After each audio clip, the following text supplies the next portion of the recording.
যুক্তরাজ্যে ডক্টর ইউনূসের 4 দিনের সফরকে সরকারি সফর বলা হলেও ব্রিটিশ প্রধানমন্ত্রী কিয়ার স্টারমার কেন তাকে সাক্ষাৎ দিলেন না সে প্রশ্নের মুখোমুখি হতে হলো বাংলাদেশের সরকার প্রধানকে।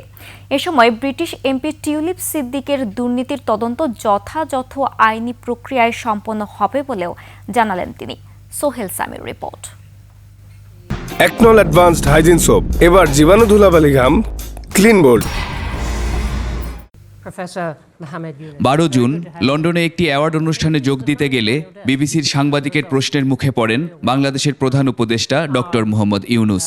সেই উত্তরের অডিও শোনানো হয় দ্য ওয়ার্ল্ড টুনাইট অনুষ্ঠানে। যুক্তরাজ্যে ডক্টর ইউনূসের 4 দিনের সফরকে সরকারি সফর বলা হলেও ব্রিটিশ প্রধানমন্ত্রী কিয়ার স্টারমার কেন তাকে সাক্ষাৎ দিলেন না সেই প্রশ্নের মুখোমুখি হতে হলো বাংলাদেশের সরকার প্রধানকে। But that gives me a great opportunity too, because now that he is busy, I invite him to come to Bangladesh. We have plenty of time together and show around what happened, what we are looking for, and he can grasp the situation, and it's a historical moment that we are going through. স্বাভাবিকভাবে British MP tulip সিদ্দিকের প্রসঙ্গ উঠে আসে সাক্ষাৎকারে। কথা হয় তার বিরুদ্ধে ওঠা দুর্নীতির অভিযোগ নিয়েও। Because it's a legal procedure. I don't want to interrupt the legal procedure.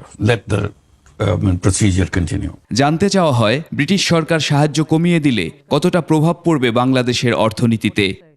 This is part of the life that goes on, ups and downs. Today reduce, tomorrow they will increase, depending on situations what you have here. Sohel Sami, 21 television, Dhaka.